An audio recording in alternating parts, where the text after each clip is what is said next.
இப்போ ஃபுல்லாகவே எல்லாம் பணத்தை வச்சு ரெடி பண்ணிக்கிட்டு இப்போ என்ன மக்களுக்கு என்ன தேவைப்படுதோ அதை அப்படியே கொடுத்து ஓட்டை வாங்குறதுக்கு ஏற்பாடு பண்ணிக்கிட்டு இருக்காங்க. நம்மளதான் இப்போ அரசியல்னாவே ஓட்டு வாங்குறது தான் அப்படின்னு. ஆமாம், ஓட்டு நம்ம என்ன நன்மை இருக்குது, என்ன நன்மை இருக்குது, என்ன நன்மை வருது நம்ம வீட்டுக்கு வருது சொல்லுங்கள். அதான் மாதம் 1000 ரூபா கொடுத்தாங்களேண்ணே, மாதம் 1000 ரூபா கொடுக்குறாங்க. பஸ்ஸுக்கு பெண்களுக்கு வந்து இலவசம்னு சொல்றாங்க. சரி. அதுக்கடுத்து பள்ளிக்கூடத்தில் காலை உணவு கொடுத்தாரு முதல்வர் ஸ்டாலின் வந்து. சரி சரி. இந்த மாதிரிலாம் நிறைய விஷயங்கள் வந்து பண்ணுறோம் நாங்கள் வந்து திராவிட மாடல், அதனால நிறைய விஷயம் பண்ணுறோம் அப்படின்னு சொல்லி சொல்கிறாங்க. பொதுவாகவே பஸ்ஸு பெண்களுக்கு கொடுத்துட்டு இப்போ எங்கள் ஊருக்கு 2 டைம் கட் ஆயிடுச்சு. பெண்களுக்கு ஓசுக்கு கொடுத்துட்டாங்க. அவங்க என்ன சொல்கிறாங்கன்னா டீசலுக்கே இல்லை அப்படின்னு. எங்கள் ஊருக்கு 2 டைம் இருக்கிறது 22 ஒரே பஸ்ஸு தான். அதே 2 மணி நேரத்துக்கு ஒருக்கா தான் வரும். அதை என்னென்னு கேட்கும்போது உங்கள் ஊருக்கு வரணும் டீசலே கட்டலையா, நாங்கள் என்ன செய்யனா நீ ஓசுக்கு பஸ்ஸை விட்டுட்டு அப்புறம் நாங்கள் என்ன செய்ய, எப்படி ஓசுக்கு பஸ்ஸை விடக்கூடாது, டீசலும் கட்டாது, அது வாசம்தான். ஓசுக்கு பஸ்ஸை விட்டு அப்புறம் இங்கே கட்டாது, அதனால 2 டைம் கட் ஆகிட்டியே அப்படின்னு சொல்கிறாங்க. ஆமாம், நாங்கள் போய் ஊர்லேருந்து போய் கேட்டோம். எங்கள் ஊருக்கு 2 டைம் கட் ஆகிடுச்சியா, நாங்கள் அதுவும் அன் டைம் நைட்டு ஒரு 9 மணிக்கு காலையில் 5 மணிக்கு, இதுதான் முக்கியமான டைம். எங்கிட்டாவது போயிட்டு வருவாங்க, ஊர் வழி போகிறதுக்கு லாஸ்ட் டயத்துக்கு வர்றதுக்கு தோது, அதே கட் ஆகி போச்சு. சும்மா இருக்கும்போது என்ன ஏன் பைக்கிலையாவது ஏற்றி போயிடுவாங்க. ஆக மொத்தம் கஷ்டப்படுறது வந்து மக்கள் தான். அது ஓசுன்னு அவங்க சொல்லி அறிவிச்சிட்டு போயிட்டாங்க, நஷ்டமும் ஆகுது. இருந்தாலும் எங்கள் ஊருக்கு கஷ்டம் அது. அப்போ பெண்களுக்கு வந்து இலவசமாக பஸ்ஸு வேண்டாம்னு சொல்லுவீங்களா? கண்டிப்பாக இது தேவையில்லை, இது மொத்தமே அது தேவையில்லை.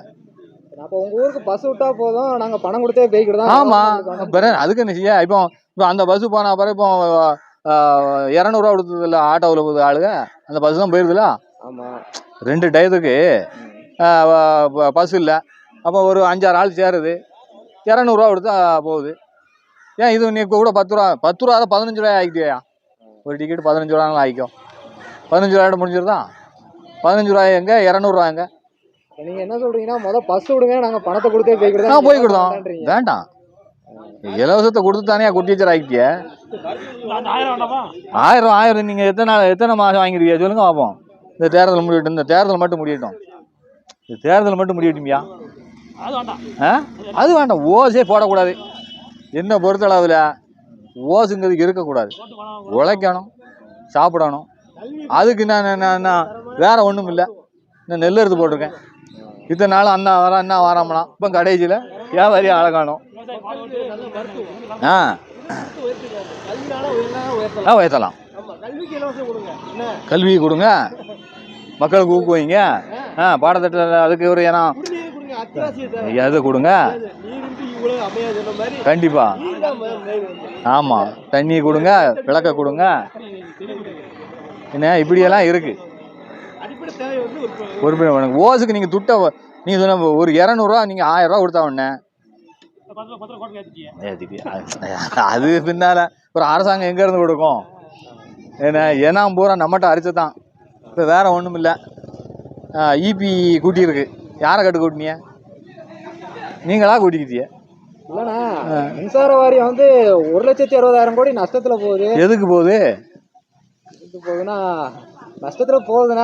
இலவசமா மின்சாரம் கொடுக்காங்களா, 100 யூனிட் ஃப்ரீன்னு கொடுக்குறாங்க. ஏன் சரி, நீங்க தானே எல்லாம் அனுபவிக்கீங்க. இதே இது அந்த அம்மா இருக்கும்போது கொடுத்து தானே ஓடிக்கிட்டு இருந்துச்சு.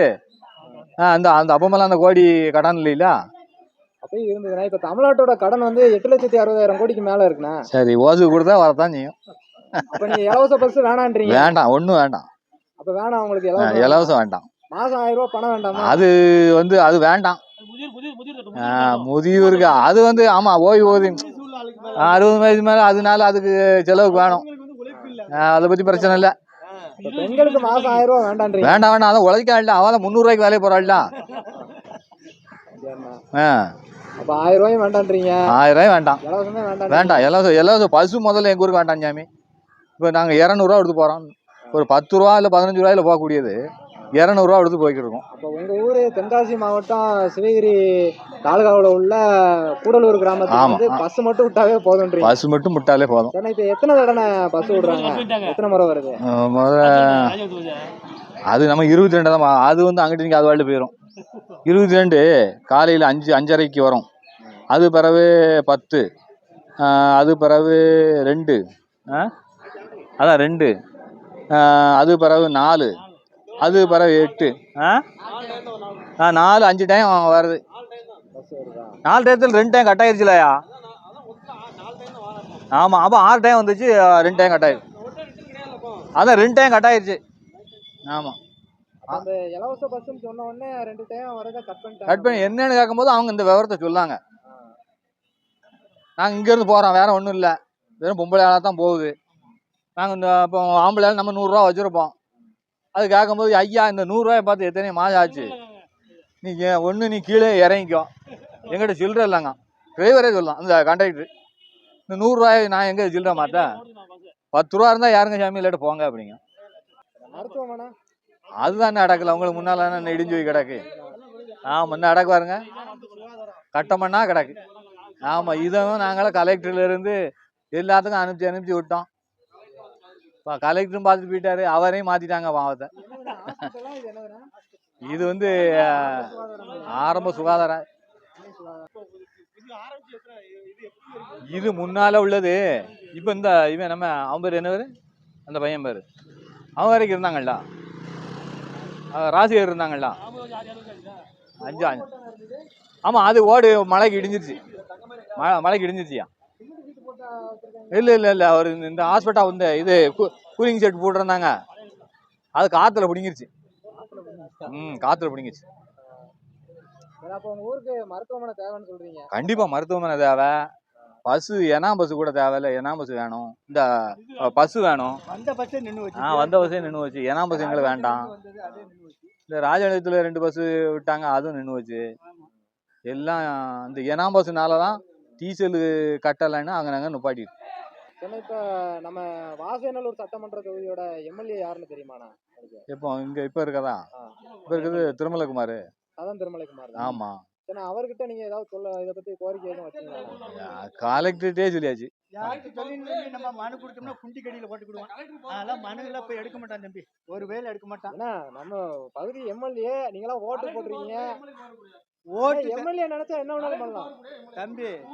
ஓட்டு போடுற நேரம் தான் மக்கள்கிட்ட வந்து கையெடுப்பான். நீ போட்டு முடிச்சுட்டு மேல வீட்டுன்னு அவன் மக்கள் கிடக்காம கடையில ஓட்டு. எம்எல்ஏ வந்து என்ன சொல்லலாம் தெரியுமா? நாங்க வந்து சொல்லுவோம்னு வைங்க, அவர் யாருன்னா கலெக்டர் தான் சொல்லுவாரு. அப்போ கலெக்டர் எங்கிட்ட கொட்டேஷன் கொடுப்பாரு, ஐயா அங்க வந்து டீசல் கட்ட மாட்டாங்க, அங்க இந்த இது இல்லை, எது வசூல் இல்லை, அதனால அது கட்டாயிருச்சு அப்படின்ட்டாங்க. நாங்க எல்லாத்தையும் சொல்றீங்களா? பேருந்து வந்து அவங்க கலெக்டர் கிட்ட போய் அவங்க வந்து இந்த மாதிரி நஷ்டத்துல போகுது, அதனால அனுப்பலையா? அப்ப இது வந்து பேருந்துங்கிறது மக்கள் சேவைக்கு தானே, அது வந்து அரசு வந்து அது லாபகரமான நோக்கத்துல பார்க்கக்கூடாதுல்ல? பார்க்கக்கூடாது செய்தாங்க. அப்படியே அப்ப விடவே மாட்டேன்னு உறுதியா சொல்லிட்டாங்களா? கண்டிப்பா சொல்லிட்டாங்க. 2 டைம் போச்சு. தனிப்பிரிவுக்கு ஏதாவது அனுப்புனீங்களா? அதெல்லாம் அனுப்பிச்சிருக்காங்க, ஊர்ல இருந்து அனுப்பிச்சிருப்பாங்க. பதில் அப்படிங்கிறது நஷ்டத்துல போகுதுன்னு தான் வருது. அதே ஒரே வாரத்துல முடிச்சிட்டாங்க, கலெக்டர் வரைக்கும் போச்சு. அப்ப உங்களோட ஓட்டு எல்லாமே வேணாம்னு சொல்லிடுவாங்களா? அது எப்படி சொல்லுவாங்க? அன்னைக்கு தான் 500 ரூபாய் கொடுத்துட்டா நம்ம தான் ஓட்ட போட்டுருவோம். நம்ம மேலேயும் மிஸ்டேக் இருக்குல்ல, என்ன நம்ம மேலேயும் மிஸ்டேக் இருக்குல்ல தம்பி. இன்னைக்கு ஒரு 300 ரூபாய்க்கு வேலையை பார்க்கும், கூட 200 ரூபா கொடுத்து 500 ரூபா கொடுத்த உடனே ஓட்ட போட்டுருந்தோம்ல. ஒரு 15 ரூபா டிக்கெட்டுக்கு 200 ரூபா கொடுத்து போகுது, பாத்துக்கோங்க. 5 வருஷம் சீரழி, 500 ரூபா ஓட்டுக்கு வாங்கிட்டு 5 வருஷம் நீ சீரழி, அதுக்கு தான் கொடுக்க வாங்கலாம்.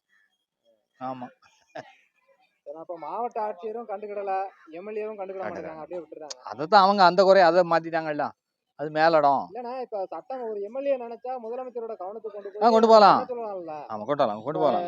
கலெக்டர் வந்து இந்த மாதிரி சொல்லுவாரு, ஆனா நாங்க அதை பண்ணி கொடுங்கன்னு சொல்லி முதலமைச்சர் சொன்னா பண்ணிடுவாங்கல்ல? பண்ணுவாங்க. ஆமா, அவர் காதுக்கு போனா பண்ணத்தான் செய்யணும். நம்ம சட்டமன்ற உறுப்பினர் அதை பத்தி பேசலன்னு தானே அர்த்தம். சட்டசபையில போய் அதை பத்தி பேசல. தம்பி உள்ள உறுப்பினர் எம்எல்ஏ வந்து செவுத்து வந்து கையெடுத்து ஓட்டு கேட்டாரு. ஆமா, ஓட்டு கேட்டு செவுத்து போனது பிறகு இன்ன வரைக்கும் ஊருக்குள்ளே வரல. அவர் கூடலூர் எந்த ஊருமா? எந்த திட்டம் இருக்குன்னு தெரியாது. கூடலூரை கூட்டி வந்து ஐயா அது எந்த பக்கம் பாரு.